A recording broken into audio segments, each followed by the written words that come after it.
Assalamualaikum Waalaikumsalam warahmatullahi warahmatullahi wabarakatuh. wabarakatuh. Terima kasih. Dan terus saja dengan jawapan. Bila doktor kata sebab itu kita Allah turunkan nabi-nabi sebagai penawar kepada umat-umatnya, dan soalan orang biasa, soalan kedai kopi. Ya, Tapi kalau zaman sekarang kita tidak dapat berkomunikasi dengan nabi. betul. So apa yang berlaku sekarang ini?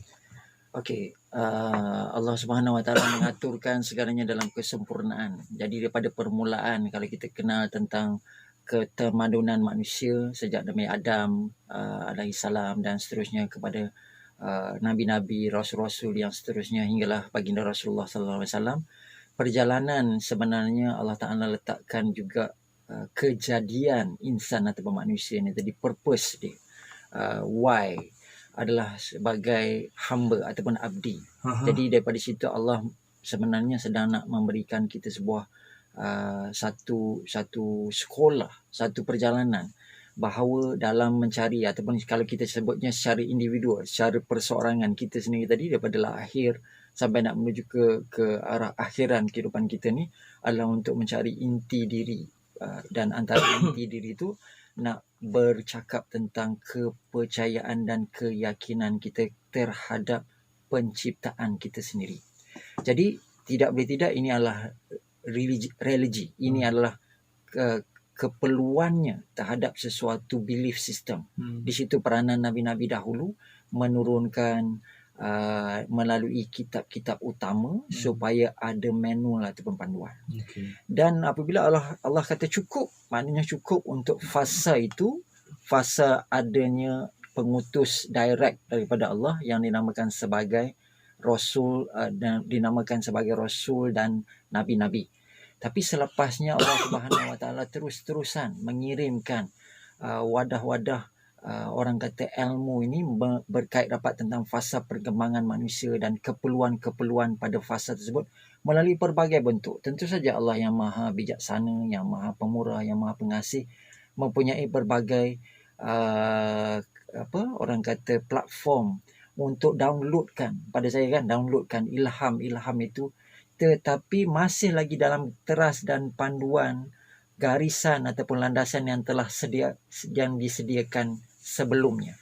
Jadi di situ juga kalau kita lihat bahawa lahirlah para alim. Alim ini mereka yang menguasai ilmu.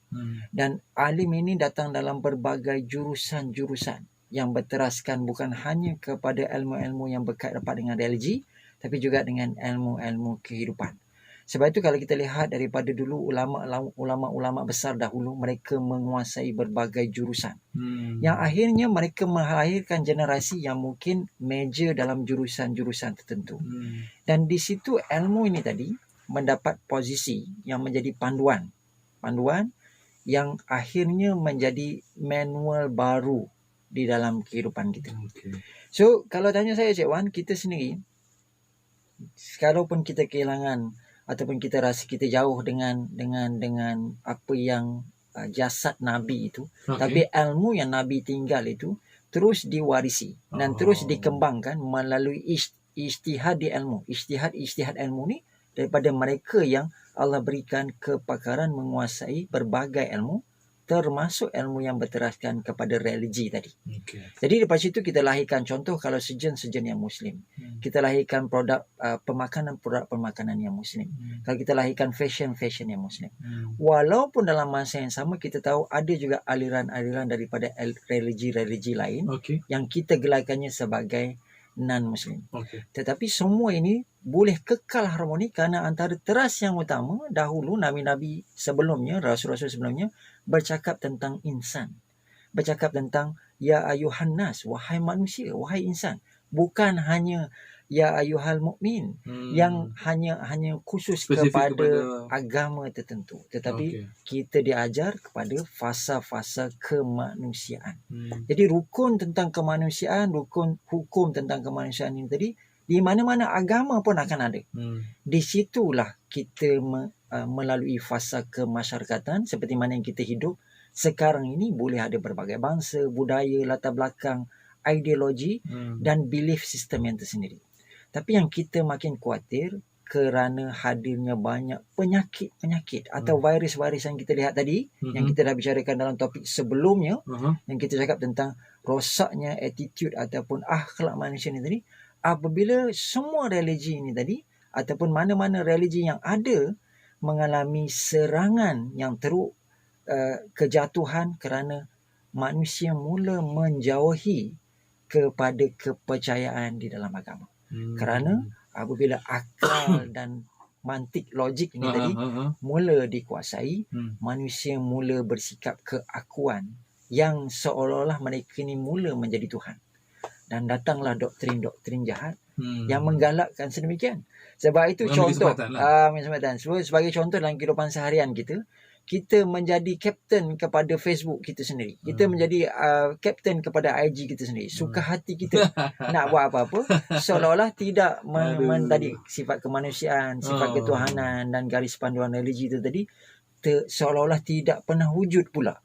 Jadi di sini penyakit-penyakit yang bersoal tentang hati ini mula muncul, Cik Wan. Yang dulu mungkin dalam Al-Quran menyebut tentang karakter hati ni tadi dalam pelbagai posisi, banyak posisi. Hati yang gelap, hati yang hitam, hati yang berbolak-balik, hati yang diberikan cahaya.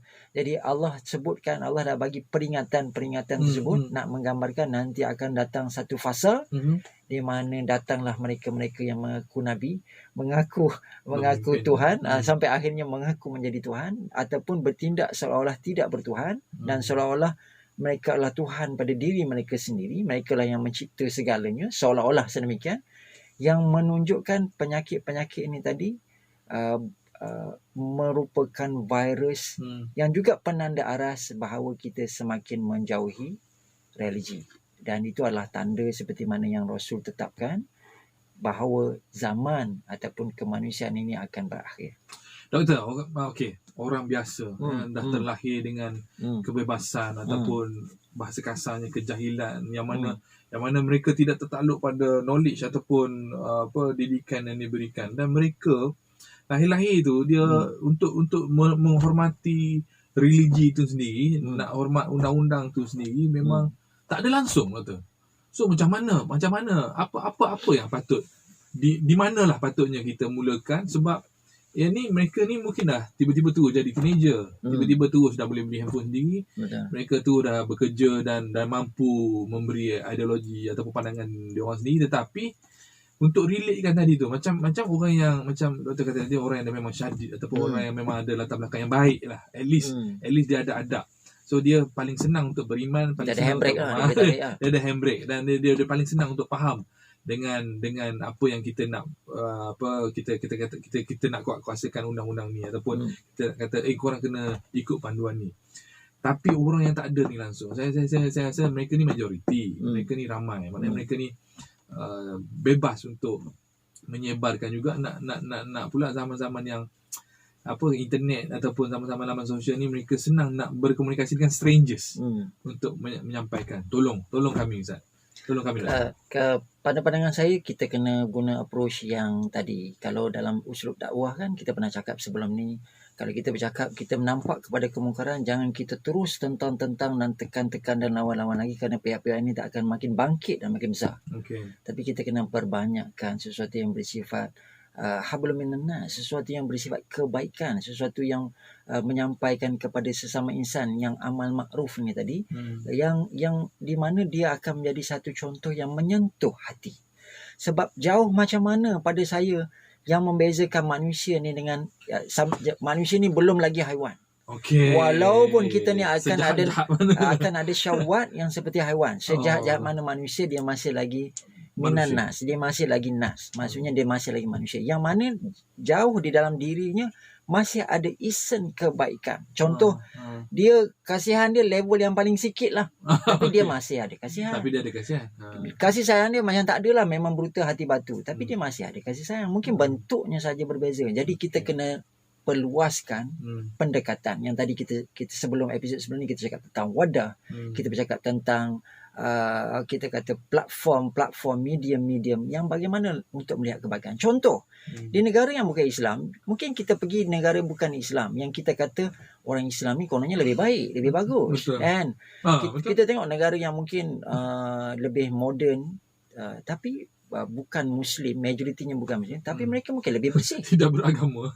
Tapi mungkin lebih bersih. Hmm. Akhlak mereka lebih tinggi. Mungkin mereka lebih bersopan. Okey. Sebab itu soal tentang orang kata kehidupan ini tadi, dia very subjective. Okey. Dan tidak bermaksud agama itu adalah lesen nak menunjukkan bahawa kita baik. Macam tadi kita cakap bahawa kita kalau kita berketayak ke, kalau kita berbaju Melayu ke, macam episod pertama kita cakap pasal yang pakai celak pegang tasbih pun orang panggil ustaz juga. Betul kan? Jual kitab kan.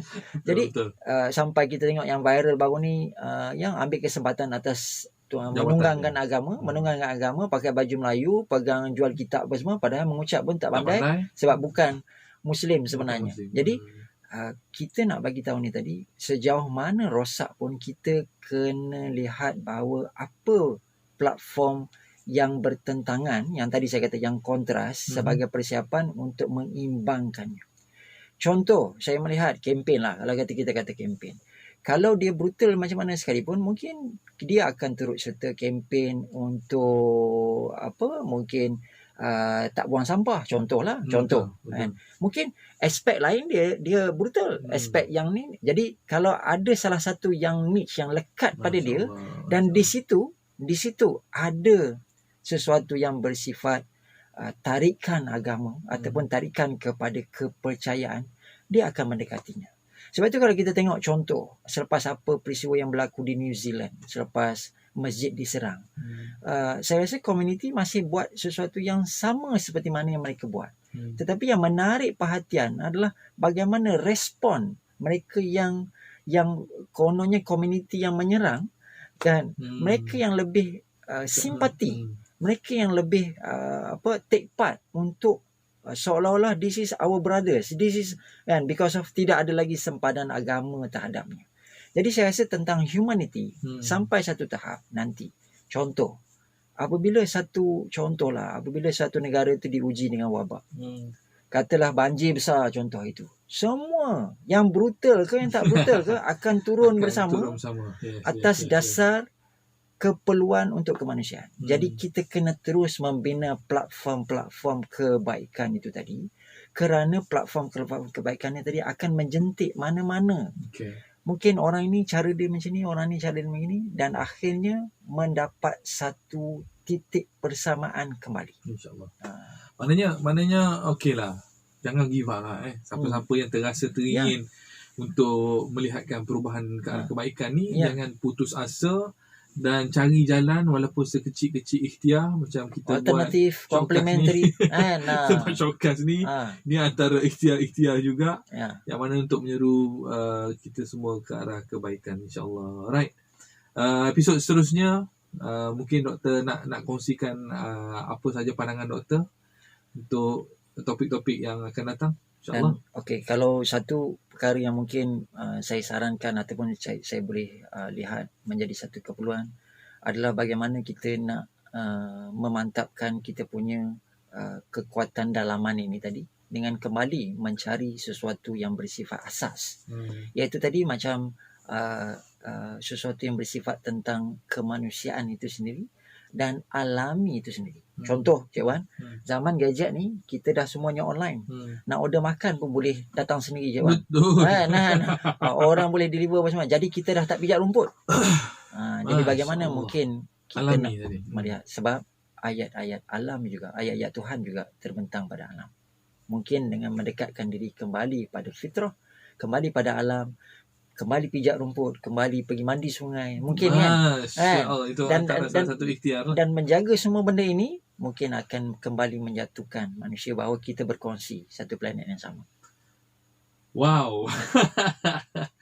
kita di zaman berkongsi satu talian yang sama, insya-Allah kita guna ini melalui Ustaz X1 Ajaib, melalui aplikasi Showcast ini. Saya harap mampu memberi sedikit sebanyak zat ataupun manfaat kepada pendengar-pendengar semua, dan saya sarankan kepada anda semua untuk berkongsi podcast ini, berkongsi shortcast ini kepada rakan-rakan anda yang belum lagi, dan anjurkan mereka untuk muat turun aplikasi Syok, SYOK, di Google Play Store dan juga Apple App Store. InsyaAllah jumpa lagi di episod yang akan datang, yang mana saya masih lagi tak puas dengan Dr. Mihazin untuk berkongsi ilmu yang ada dengan anda semua. Jumpa lagi. Assalamualaikum warahmatullahi wabarakatuh.